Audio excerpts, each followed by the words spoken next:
이재명 후보의 공식 일정이 아까 다들 같이 하셨습니다만 현충원에서 전직 대통령 네 분을 참배를 하고 이제 박태준 포스코 회장이자 전 국무총리 묘역까지 참배하는 것으로 했고, 이거는 아까 이재명 후보도 말씀을 직접 하셨습니다만 대통령 혹은 대통령 후보가 가져야 할 가장 기본적인 국민 통합의 역할을 제일 먼저 생각하는 그런 것을 국민들에게 말씀드리기 위해서 그런 것을 했다는 거고, 두 번째로 이따 오후에 하이닉스에서 반도체 AI 관련된 간담회를 진행하는 것은 이 대한민국의 미래가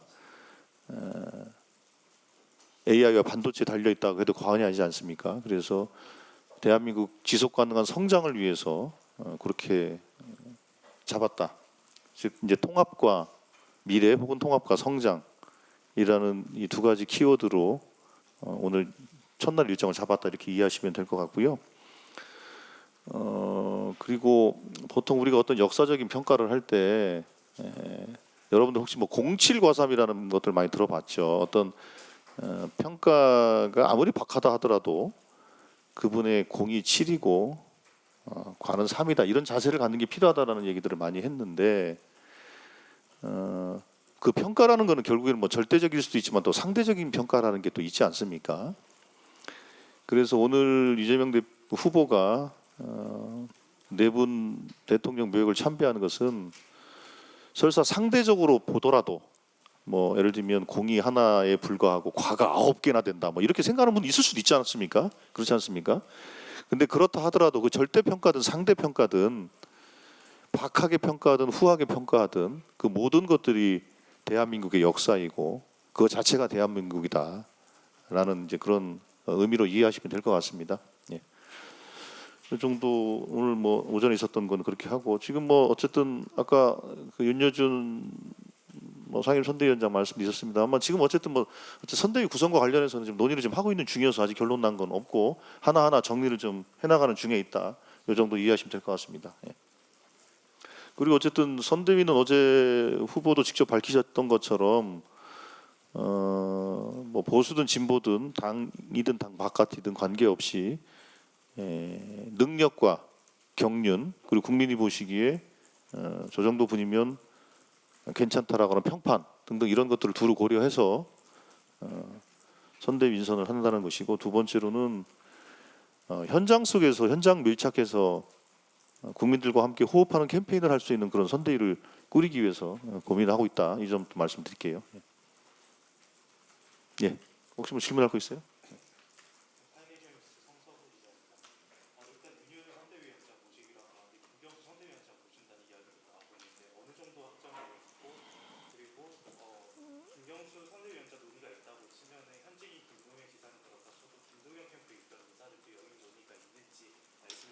예, 이제 아시는 것처럼 김동연 지사는 이제 업무에 복귀하시기 때문에 공직자로서 선거 중립 의무가 있기 때문에 공식적 역할을 맡을 수가 없죠.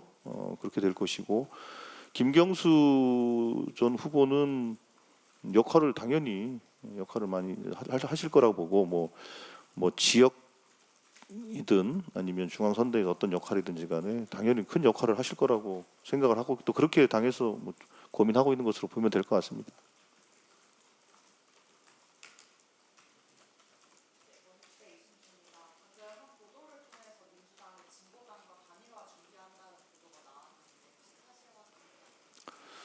글쎄, 그 부분은 우리도 뭐 어제 후보가 확정이 됐고 진보당은 뭐 우리보다 한 2, 3일 전에 결정이 된 거죠. 그런 상황이기 때문에 뭐 단일화를 한다 만다라는 생각은 구체적으로 당에서 논의된 건 없는 것 같고요. 근데 진보당 내부에서 독자 후보론을 주장하던 흐름과 또 연합을 해야 된다는 흐름이 이제 그 경쟁을 한 거 아닙니까? 경쟁을 했고 독자적으로 독자 노선을 주장하던 분이 패배하고 연합 노선을 해야 된다라는 분이 승리한 것으로 이해가 되다 보니까 그런 말씀이 좀 나오는 것 같은데, 저는 아직 그 부분에 대해서는 구체적으로 어떤 논의가 있는지는 저는 알고 있지 못합니다. 예. 예.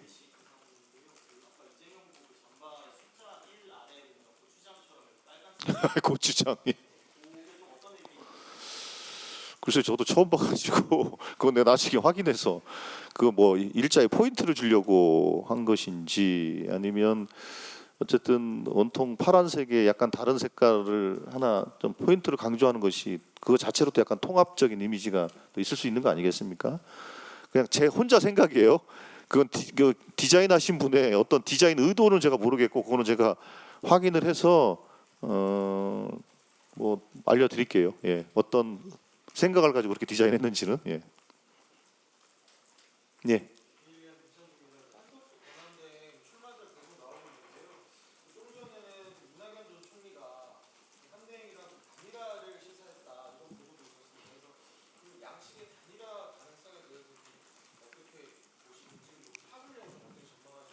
글쎄요, 뭐 그분들의 단일화 가능성을 저한테 물어보면 그 제가 어떻게 알겠습니까? 그런데 그 한덕수 대행의 경우에는 그 하나 질문을 해야 될 것 같아요. 이게 지금 이분은 지금 이제 공직자입니다. 공직자인데 공직자가 이런 식의 그 행태를 보이는 것은 정치 중립 의무 위반 또 때로는 선거법 위반 소지도 있다고 생각합니다. 예를 들면 아까 그 지난번에 어떤 그 기사 중에 이런 기사가 있었는데 한덕수 지인 내 말을 빌어서 대외 환경이 급변하는 상황에서 이재명 정권의 등장으로 성장이 멈춘 나라로 전락할 위기를 막아야 한다는 차원에서 출마를 고민 중. 이게 한덕수 지인이라는 사람이 한덕수 대행의 고민이 이렇다라고 하면서 이 조선일보 기사인 것 같은데 이렇게 했거든요. 근데 만약에 이런 식의 논리라면 이건 이미 이분이 공무원 신분이 아닌 상태에서 정치인 상태에서 이런 얘기하면 그건 뭐 자기 주장이니까 문제가 그렇게 전혀 될 게 없죠. 그런데 만약에 이런 거를 무슨 매스컴 같은 대외적인 곳이 아니라 하더라도 지인들하고의 그 사적인 자리든 비공개적인 자리에서 만약 이런 발언을 계속 한다면 이거는 정치 중립 의무 위반이에요. 그래서 실제로 이런 얘기를 한덕수 대행이 실제 했는지 그 여부에 대해서 한덕수 대행한테 공개적으로 좀 질의합니다. 이따가 필요하면 관련된 논평을 통해서 공개적으로 질의를 할 생각이고요. 그러기 때문에 저희들이 말씀을 드리는 거예요. 그러니까 출마할 건지 말 건지에 대해서 출마할 거면 빨리 정리하고 나가서 선언하고 나가서 출마를 하시면 되고 안 할 것 같으면 빨리 선언하고 내가 그 안정적으로 국정을 관리하고 대선을 정치적으로 중립적으로 관리하겠다라는 발언을 하시는 게 맞죠. 그런데 어떤 그 어디 기사가 있은 경향신문인가 그 기사를 보니까 한덕수 대행이 대선에 대한 엄정 중립적 관리에 대한 워딩을 딱 2번 했다고 그래요. 황교안 대행에 비교해 보면 대선을 중립적으로 관리할 의지가 전혀 없는 사람이에요. 그러니까 그러기 때문에 저희들은 자꾸 신관권 선거를 획책하는 것이다라고 얘기를 하는 거죠. 대행의 직위를 이용해서 선거 운동을 하고 있는 거 아닙니까 지금? 그분이 정치적 영향력이나 선거에 미치는 파급력이 어떨 것이냐 이런 문제를 떠나서 지금 한덕수 대행이 보여지고 있는 이 행태는 정말로 심각한 행태예요. 그리고 그 뭐 이낙연 전 대표의 움직임에 대해서는 뭐 제가 뭐 별도로 뭐 평가하고 싶은 생각은 없습니다. 예, 뭐 이 정도 합시다. 밥 먹어야지. 예. 일단 뭐 정리되는 대로 할 거니까요. 예, 예, 예.